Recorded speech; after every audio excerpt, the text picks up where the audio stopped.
evening, everybody, and welcome to the Angry and Ornery Show.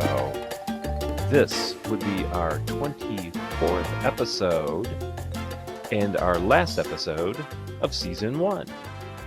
Hopefully, if everything works out right, we'll be back for Season 2, and you can enjoy another full season of silliness. We are coming to you live from the beautiful city of Beguile, on Sim Staccato in Second Life. If you would like to get on Second Life, just go to secondlife.com. And once you're in, you get yourself an avatar. Contact me, Zoltan Mint, and we'll get you to the studio. And you can come to a live taping. You can also see the show live on Livestream, which goes out on that webpage. All of this information is at the bottom or beneath this video if you're watching this on YouTube. And we tape every 2 weeks. So 2 weeks from tonight, which is Wednesday, we'll be doing another one.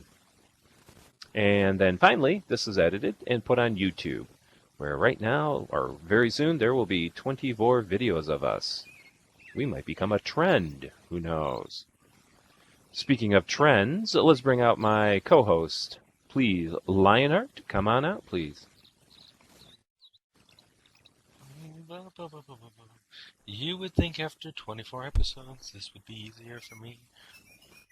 I purposely made a maze for you to walk out from. So. You're not gonna be around much longer, are you? Probably not. I'm all over the board. I got a lot of stuff. I'm covering a lot of areas.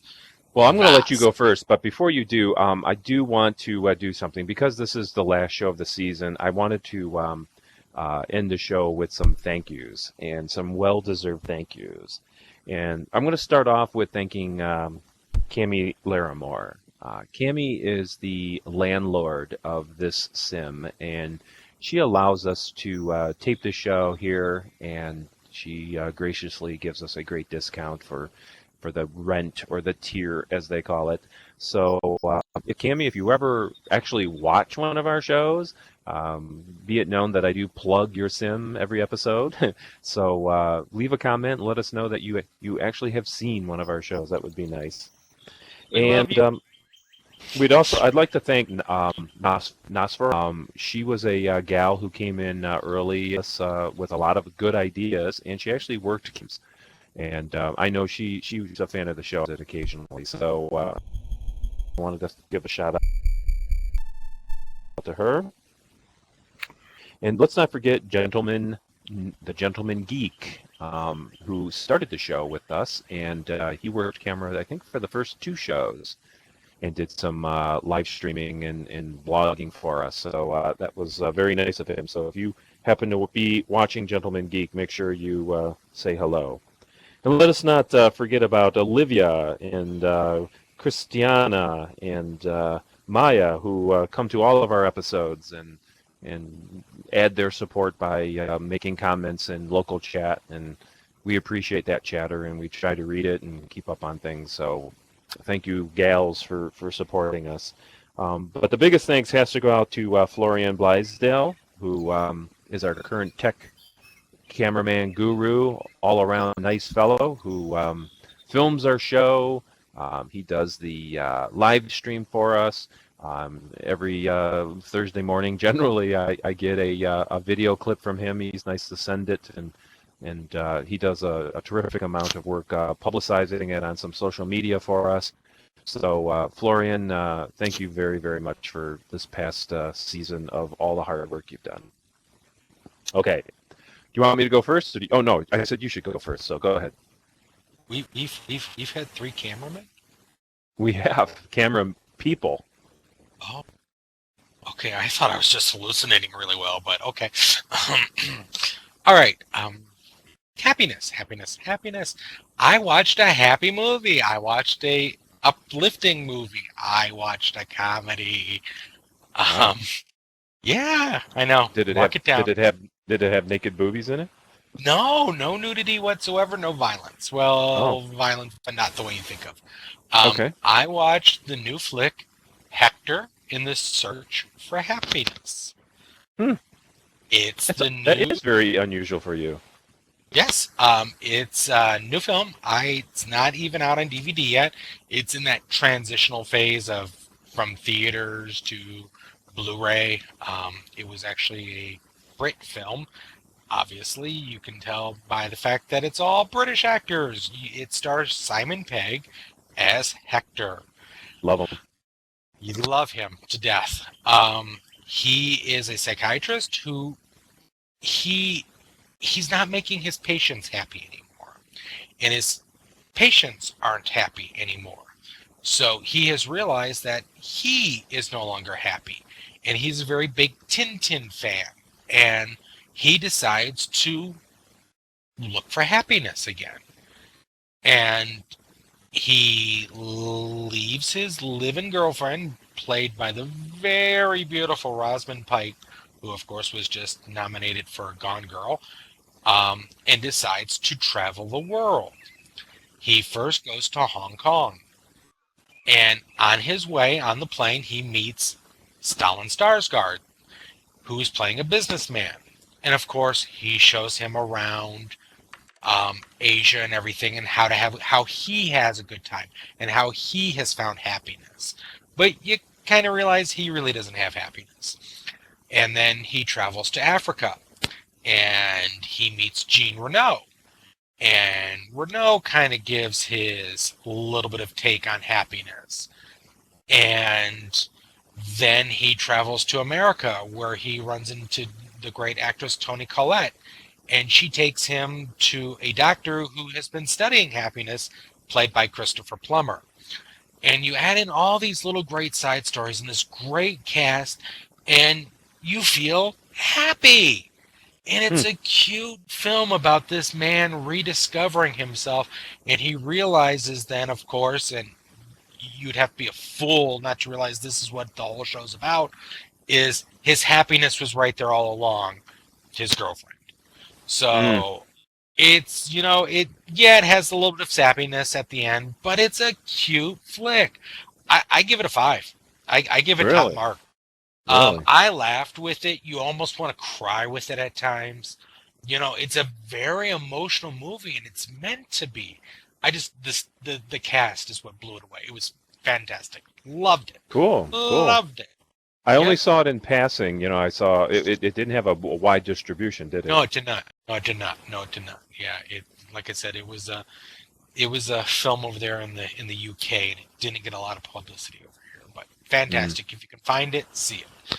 So Interesting. off to you, sir. Well, my first movie is a much bigger film, in fact, probably one of the biggest budget films of last year, and that's we got to see The Hobbit, Battle of Five Armies. And most of my friends and family know that I'm a fantasy buff. I've stated that on this show before.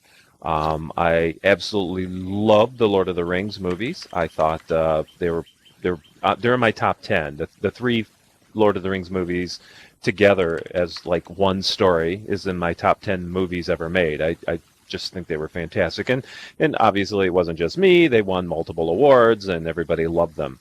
And then Peter Jackson decided to make the Hobbit movie. Hobbit into 3 movies, Hobbit movies. And back when he announced that, I said, and you remember that quote, Lionheart, that I think that's a horrible, horrible decision. It's going to hurt the franchise. It's going to hurt the story. And everybody's like, oh, no, it's good. He's Peter Jackson. They're filming it in New Zealand. They have the whole cast again. It's going to be great. And I'm like, I don't know. I think it's going to be maybe, and I hate to use the B word, boring. And then they released the first one, and it was good. It was a fun movie. It was a movie that needed to be seen if you're a fantasy fan or a fan of Tolkien, J.R. Tolkien. And I didn't mind it so much. Watched the second one. They introduced Smaug, the dragon. Incredible CGI. That was certainly enough to go see that one. And then the third one came along, and the Battle of the Five Armies is pretty much what it is for 3 hours. And I'm no prude. I love great battle scenes. I love dwarfs fighting elves and elves fighting orcs and giant eagles and all those things. But it was one chapter in the book. Yeah. one chapter. And they drew it out, and it felt padded, it felt forced, and there was so much new material that was entered into it that sort of didn't make sense, that I think it actually strayed away from the story, the original story, and became kind of this yawn. And I don't want to say that about Peter Jackson. I love him. I don't want to say that about J.R. Tolkien. I love him. And I was really hoping they'd tie it up, but it almost felt like an afterthought, this particular movie. And I love the actors. All of them were terrific at it. Don't get me wrong. In the movie itself, Ian McKellen, Martin Freeman. Martin Freeman's awesome as, I can't think of a better Bilbo Baggins. And there was all some of these other, of course, Orlando Bloom's back in it again, and what's the fellow, Ken Stott, who plays Balin, terrific. The good-looking dwarves, as the ladies like to call them. But it just wasn't enough. There were some great, terrific scenes of excitement for sure, and it's kind of interesting new ways to show creatures fighting. But there just didn't feel like there was any substance. Lord of the Lord of the Rings. Wings? There we go. There's a new franchise we can open as restaurants. Lord of the Wings. Come on in. That's probably out there already. That every scene was important in those three films. If you go back and you watch them, and you can watch them over and over again. They're like little mini movies inside a big giant movie, and they're all important scenes, and the stuff they added was just really nonchalantly. You didn't even notice. In this, there are scenes that could have been cut out. I mean, they could have cut 20, 30, 40 minutes out of this film easily, and that's a bad sign, So my advice to Peter Jackson, because I know he watches this show, is that, stop making these single books into 3 movies. It's not necessary, it's not needed, and it's not just the fandom that's going to get angry, because remember, the fandom was kind of upset about this. It's just people seeing films. They don't want to sit there that long and watch stuff that's really not needed. So on a scale of 1 to 5, I have to give The Hobbit, 5 Armies like a 3. And that's from a fanboy myself. And I'm very, very sorry that I had to do that. But have you seen the film? Did you like it? Did you watch it? Much like yourself, it was drawn out. It really was. Yeah. And in my mind goes to they interviewed Viggo Mortensen before the films, when they announced they were working on it. And Peter Jackson came to him and said, "Do you want to be in it?" And he actually had a reply because, they interviewed him shortly after. He said, "No, I don't want to be in it because my character's not in The Hobbit." And I think that was the biggest thing is right. He took all these characters and threw them in just for padding. And, right. I love Christopher Lee, but his character is not in the books, and it didn't need to be there. It slowed it down. So, right. Yeah, I agree. Well, all right. So that's that. You know what? I read a review, and it didn't get a real high rating from a lot of other reviewers either. And I read a review that said, "Well, I'm glad that's over. I wanted to see it. I needed to see it, but I'm glad it's over, and I probably won't watch it again." So, anyways, go ahead. Your turn. By the way, before you, just some local things. Thank you for your donations, people in the audience. That was very nice of you. And Dorcas says the good-looking dwarf will soon have his own series on BBC. Wow, I didn't know that. Cool. Is there enough donations to get me a new livery yet? You're going to need more for a new livery, I'm afraid. But go ahead, your turn. Okay. So turning dark, like I like to do. Well, not that dark. I just watched a complete series. Binge watched. A little series called Magic City. Very little was known about it. It was on the Starz network.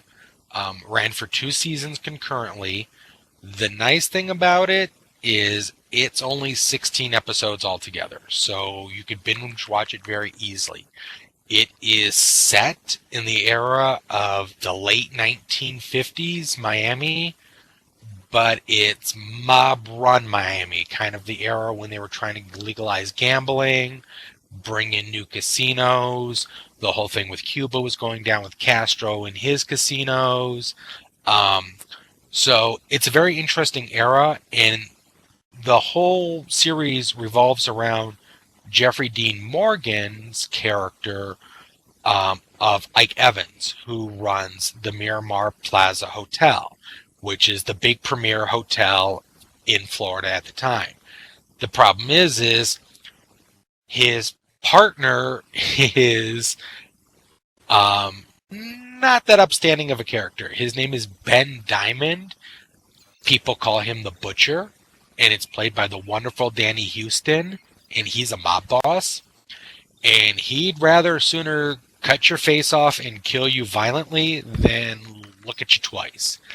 And it's a very interesting series. It's very noir-esque. The only problem with this series, and yes, I'm actually complaining about this, there is so much nudity and so much sex, it's not funny. Is it ever funny? You know me, I don't complain about that, but there's a scene where Danny Houston, who's a fantastic actor, is laying naked, full frontal nudity in his pool in an inner tube. The scene was so long, I wanted to get up, go to my desk, and get a Post-it note and put it over his penis that was flopping back and forth in the water for 20 minutes as he was talking. Okay? Later on in season 2, they bring in James Caan, joins the cast as an old-time mobster. So Of course. you've got a lot of interesting characters. The cast is too large for me to list out, but if you've got Netflix or you're in one of the budget sections and you come across Magic City and you can pick up the complete season, I would suggest it. It's really good. If you like The Godfather or anything like that, it's really quite enjoyable. Just don't let the kids watch it. You might not even want to watch it with your spouse. You might want to watch it alone. There's a lot of sex and violence. So, Wow. Magic City, yeah, highly recommended. Give it 4 stars for a series. The bad part is it didn't run to season 3. It got canceled, but there's at least enough of an end of a wrap up at season 2 that you can kind of put the pieces together of what's going to happen yourself. So, highly recommend it. Highly recommend it. Cool. You, sir. Oh, before I do my next review of the next film, I just wanted to do slip this in real quick about the new host for the Late Late Show on CBS. I believe it's James Corden, correct? James Corden, that is correct. Right. I mean, he'll become a household name, I'm sure, very soon. But I watched the opening show and the second show. And by the way, it's very late at night, so either be a night owl or DVR it. That's what I do, DVR it. And I hate to say it, that it's really, really good, because that's another show that we try to watch. But anyways, I probably will only watch it when there's like guests that I'm interested in. Unlike the Tonight Show, which I watch almost every night. But he is charming, and he's from England. I think he said Wickup, England, Winkup, England, something like that. But anyways, he's just a charmer. He's very friendly. He's very he has a very happy demeanor, and he's got a great staff of writers, and they're doing the funniest sketches that are already going viral. I mean, they're all over social media already, if you've not seen them. The first episode, that he did something with Tom Hanks where they went through all of Tom Hanks' movies dressed in characters from those movies in like 3 minutes. And his opening scene of how he became the host was a takeoff of the Charlie and the Chocolate Factory movie. And it's just really witty and really funny, and he's got lots of big guests that are supporting him. So give it a look at. It's actually quite entertaining. Anyway, so the next movie. The next movie is better than the first movie I reviewed, The Hobbit, but only slightly better, and that is Big Hero 6, which, as you know, was nominated for Best Animated Film this past Oscars, and won. So that's enough for me to take notice. I usually don't necessarily want to watch a Disney film, a Disney animated film, but sometimes they're really super good. And right off of the heels of Frozen and a few others in this past year or two, I thought, wow, they're on a roll. Well, Big Hero 6 is actually good. It's interesting and it's fun. There's a couple of chuckles in it for sure. However, it does fall down on its own weight of being a predictable story. And I don't mean Yep. predictable like, you know what's going to happen, which is exactly what is true, but I mean predictable like, oh wait, you have this premise of being something really cool and unique and interesting, and you turn it into something that is the same as everything else. And that is a superhero action film. Well, with a name like Big Hero 6, you were thinking, well, all right, it's going to be a superhero. But that's not kind of what they were doing. It looked like it was going to be this very, touching human interest story with this Asian boy who is way, way smarter than everybody else. And this is set in the future, by the way. It's a futuristic, almost sci-fi-ish like movie. And his brother builds a robot, and I don't want to reveal too much. There's a lot of plot turns, but anyways, the young boy ends up with this robot, Hero, and the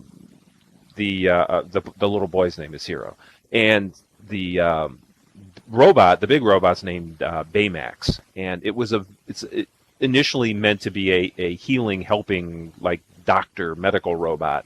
But Hero turns it into this fighting machine, this killing, superhero type of thing.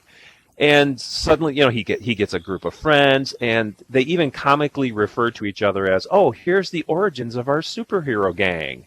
And that's all the movie is. It's just another superhero gang movie. It's what was the superhero movie animated film with the family? Mom, dad, and the kids. The Incredibles. The Incredibles. Thank you. Um, No. This movie was sold and advertised as not a superhero film.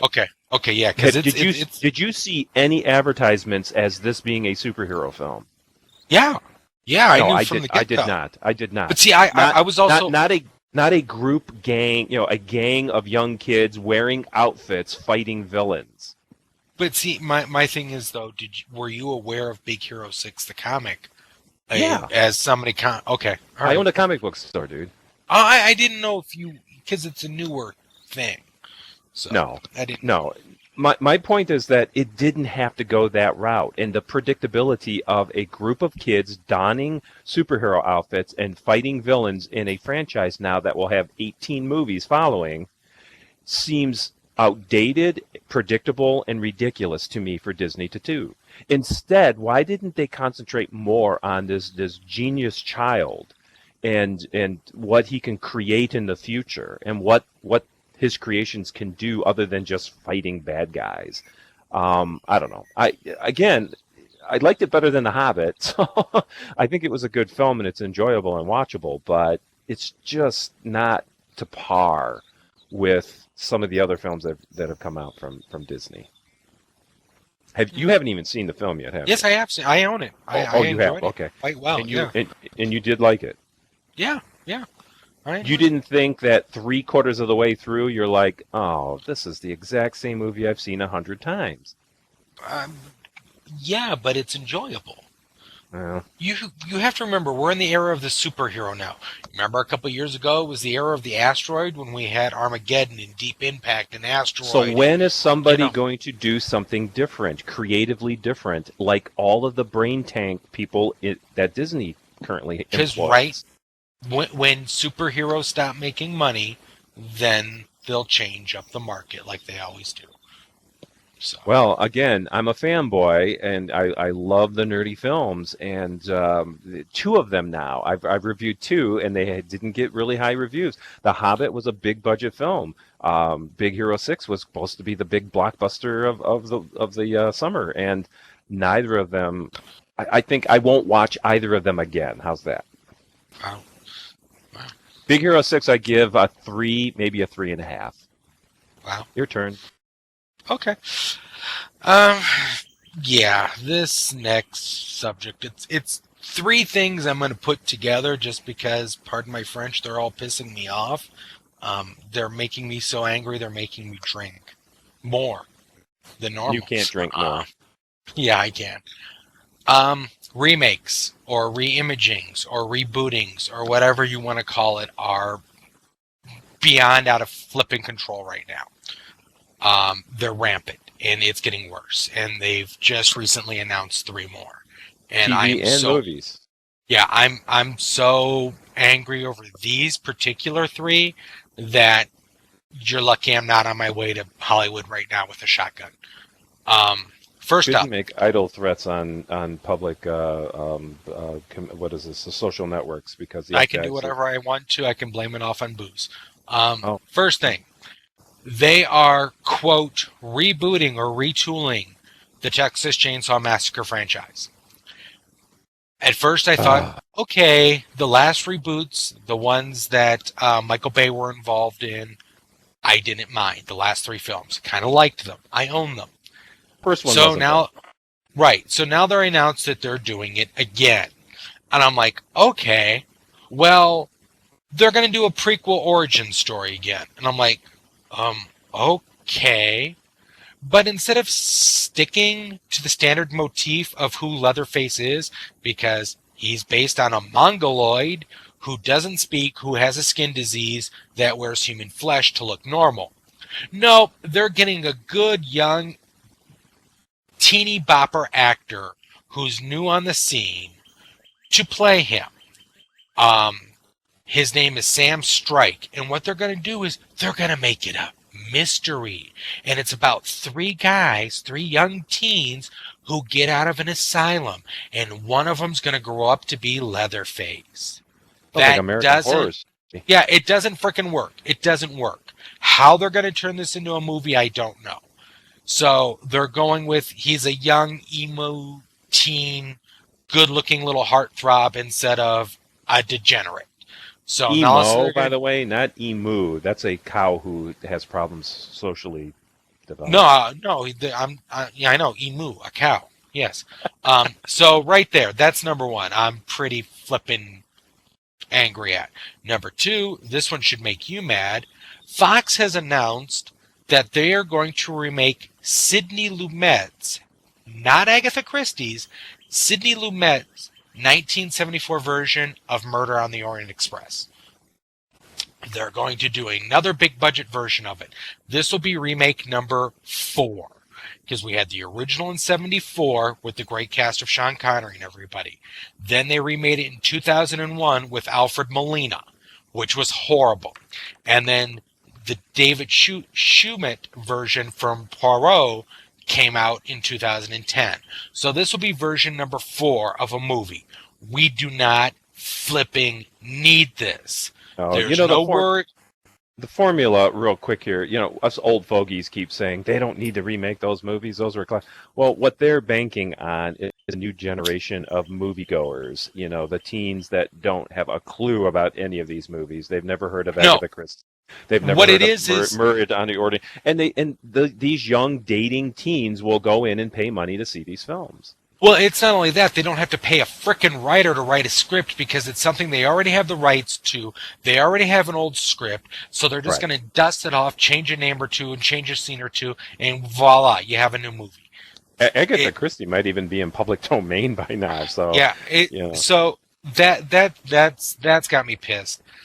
And the last one is, there was a great little TV series in 1982 that not a lot of people knew about, and it was called Police Squad. Police Squad was the precursor to the Naked Gun films. I loved them. So funny. So we had Police Squad. By the writers of Airplane too, right? Yes. Yeah. Yes. So we had Police Squad in 82, which only ran for a season, with the great Leslie Nielsen.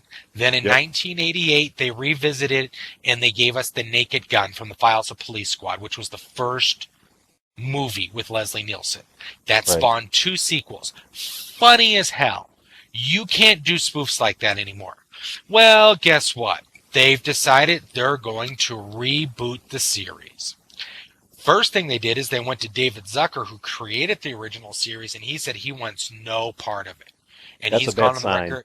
Yeah, he has said they will try, but they will not be able to copy or do what we did all those years ago. There's no way. To top it off, they're getting the idiot Ed Helms from the Hangover movies to play the Leslie Nielsen character. And now they're talking, oh, well, maybe we're going to get some of the other guys from The Hangover, and maybe they're all going to be in it, and we're going to do Naked Gun with The Hangover. So basically, you're going to end up with The Hangover fucking Part 4, and we're going to call it The Naked Gun. So I don't understand how Ed Helms can even come close to even standing in the shadow of Leslie Nielsen.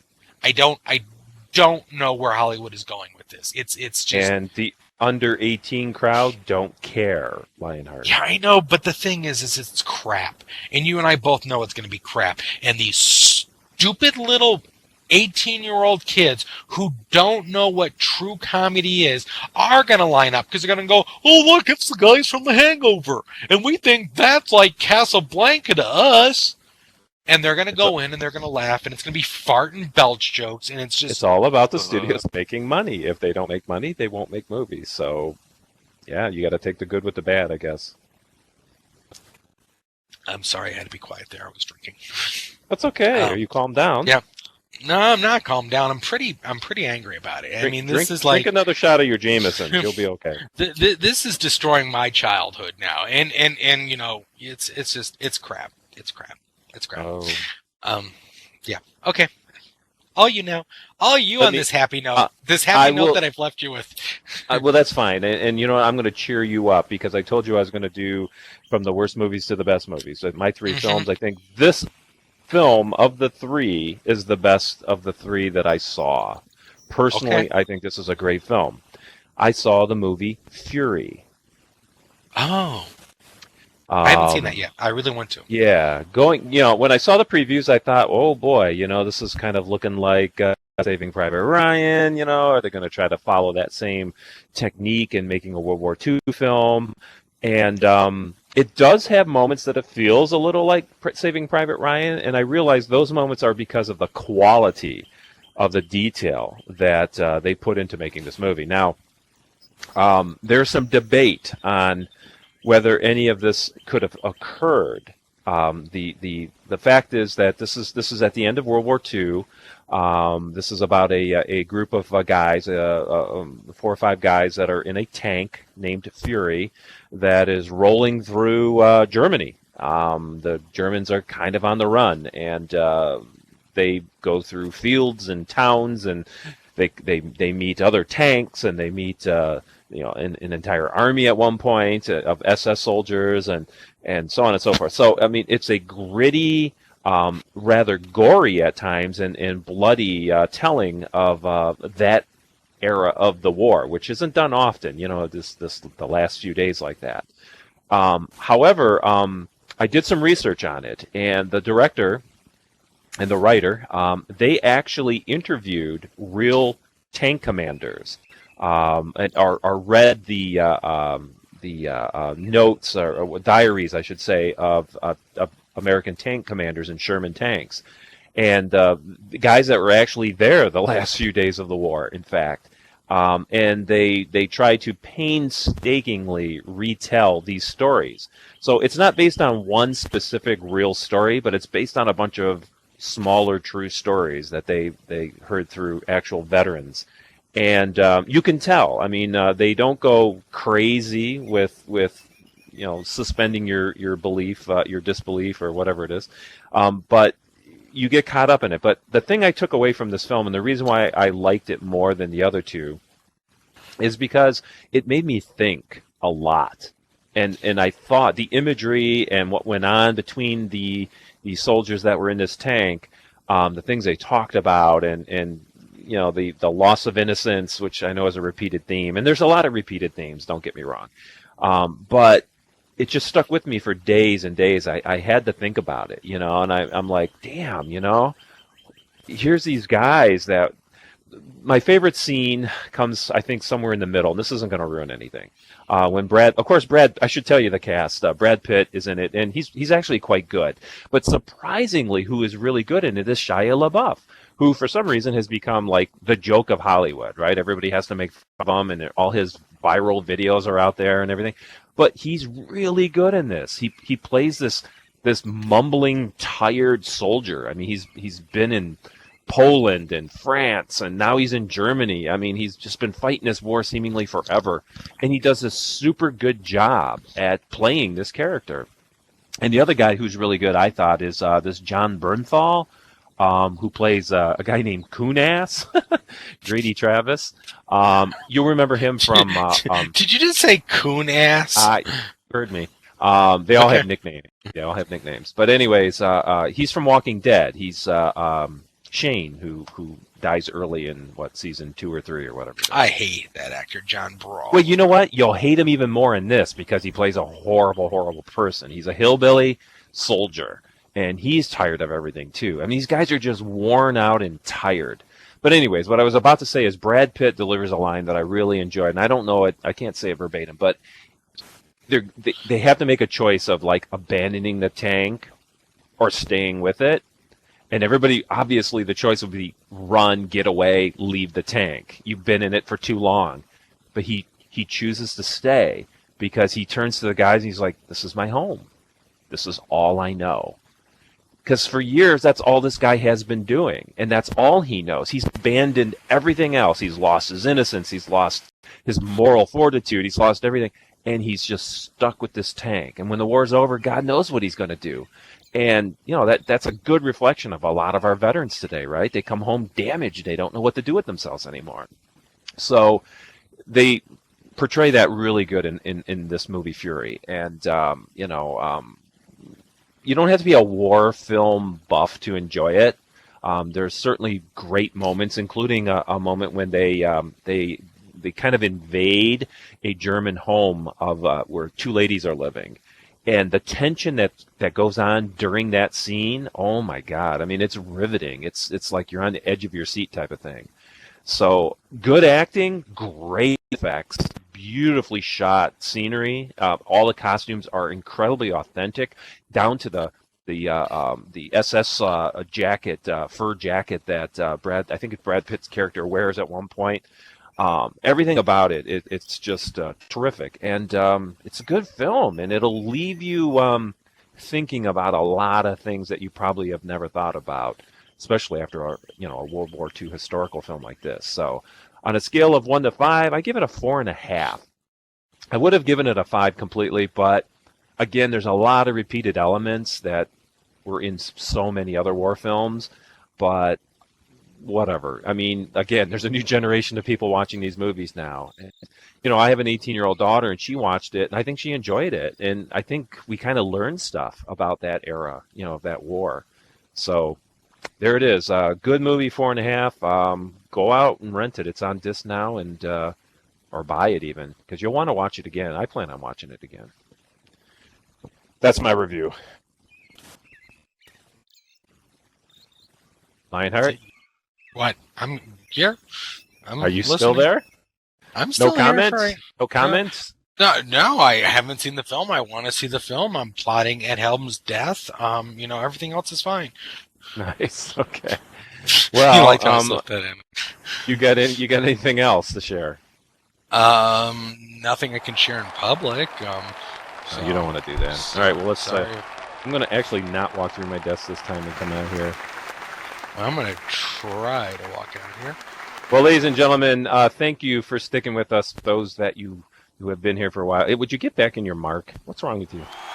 Anyways, I don't. There's a lot wrong with you. I shouldn't ask. Thank you for enjoying our first season. Please look forward to us in our second season. God willing, we will bring you some more fun and interesting entertainment, reviews of TV and movies and other pop culture type stuff. If you are interested in being a guest, you are welcome to contact me. We'll have you on. If you have something fun and interesting to say, why not? Again, thank you to everybody that's helped out on this show. And, don't forget, we're in Second Life on Staccato in the city of Beguile. Every other Wednesday, we tape this live on live stream, so make sure that you are catching that if you can't get on Second Life. And then finally, look for this on YouTube. In about a day or two, you'll find it on the Angry and Ornery channel. Please subscribe to that and send us some email. Tell us what you think of our show. Anyways, what's wrong, Lionheart? You're making some weird noises. Lionheart, what's wrong with you? Florian, what's going on here? Oh, goodness. Ladies and gentlemen, please tune in next season. We'll figure out what happened to him. Good night.